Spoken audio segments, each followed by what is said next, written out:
In the last video, we looked at analyzing bids within the matrices themselves. We learned how to require a bid, exclude a bid, change bids, and determine what is the correct bidder for this particular job based on our judgment calls. In a multi-user team in PrimeBid, you may have 2, 3, 4 input people with a bid captain and an owner.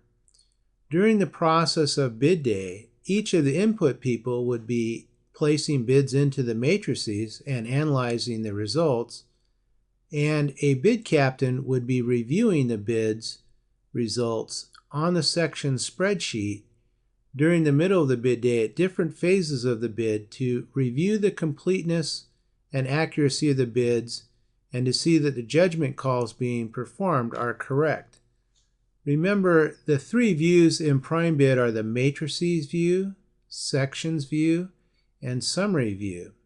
As people are inputting bids into the matrices, like this drywall matrix, the winning bidders' information and their values, or their bid amounts, will be transferred over to the section spreadsheet.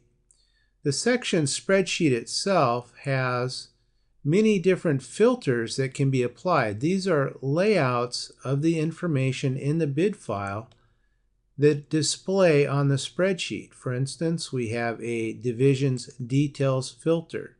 It shows us the division and each of the sections with the category costs for the sections displayed and the colorized solutions that are generated from the matrices and now appear here in the section spreadsheet. We could run another filter that would be the division summary filter that would show us each of the divisions with the total category cost by division and the total category costs themselves. These two filters are very helpful in the review of the bid as it is evolving during bid day. There are many other filters that can be used in this process as well. One of the best examples of this is the matrix recap filter, which is the button on the toolbar to the far right. Here the bid is sorted by the matrix, showing each of the sections within the matrix that are used to come to a solution with the category cost totals and the winning vendor's name. In this case, by looking at the earthwork matrix, I see that Alpine Pacific has covered all the sections that are asterisked with a lump sum bid amount to complete the earthwork matrix, and by the light green color I realize that it's the best available bid in the matrix. As I scroll down the filter, I will see the different colors that appear. Also, I can see different cost categories of work with their results in it. In the case of this resteel matrix, I see that Addison has won the material supply bids, and SST is the rebar installer that's installing both the resteel and the wire mesh. I can see costs from different categories, like in this concrete matrix, where I put in my own self-performed numbers for labor, materials, and equipment, and could be comparing those to a subcontractor bid.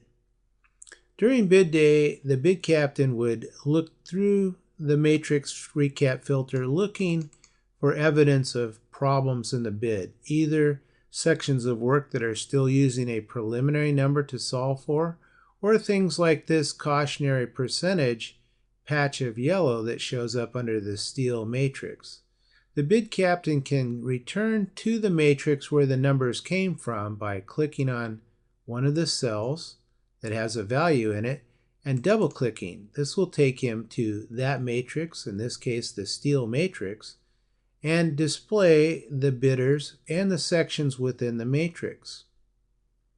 By looking at the matrix, I see that Western Specialties is the only steel supply bidder on this job. Their bid is yellow because it's comparing only to the preliminary numbers, and the yellow, of course, is a trigger of the cautionary percentage, which displays at the bottom left-hand portion of the screen. A different cautionary percentage can be set for each of the matrices For instance, this steel matrix, you might want to set it at 20%, but in other cases, like a drywall matrix, you might want to set it at 10% to see that if a bidder is 10% or more low, that you would want to flag that bid and have the bid captain take a look at it. Having only one bid in a section would precipitate the need perhaps to call the steel suppliers that said they would bid the job and see if they're going to bid the job. Of course, this would also depend on the time of day that the job is being bid and reviewed. If it's 10 in the morning, you may still be awaiting 5 or 6 more steel supply bids. Another case where there is a cautionary percentage highlighted is in the case of the metal bar joist, metal decking, and steel stud bids, which are being bid by North Star and Powers West. In this case, North Star's bid is about half, 50% of Powers West bid, in which case I might have a great concern and I might need to call North Star back and see if they want to reevaluate their bid or even pull their bid. However, I probably wouldn't call them if it was earlier in the day until I got another number that was in the range of Powers West's number. So this evaluation process as bid day rolls forward from the beginning in the morning until completion will continue with the bid captain continuously looking at the section spreadsheet, being able to go back and look at the matrices that the input people are putting in, reviewing the quality of the bid and who is doing the work, and applying some of the judgment calls that might be necessary to come up with an accurate and exceptional bid.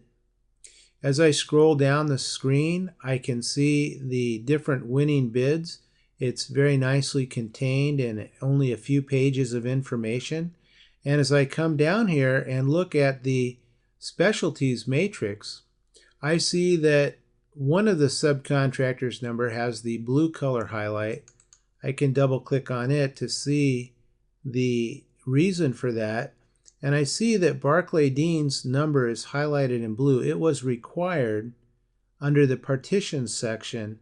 Possibly it was required because they were the lowest bidder that had the approved manufacturer, and even though Advanced's number was cheaper, it wasn't the right number to use, so I forced in a bid to be used. I required Barclay Dean's number.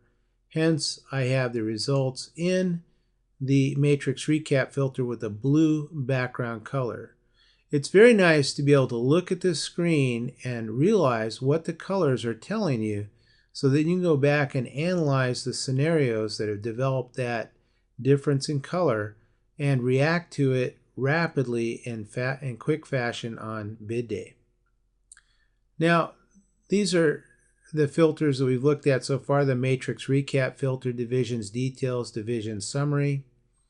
If I go to the filters menu, I get a long list of filters that are available for me to look at. For instance, I can look at a matrix low solution comparison filter.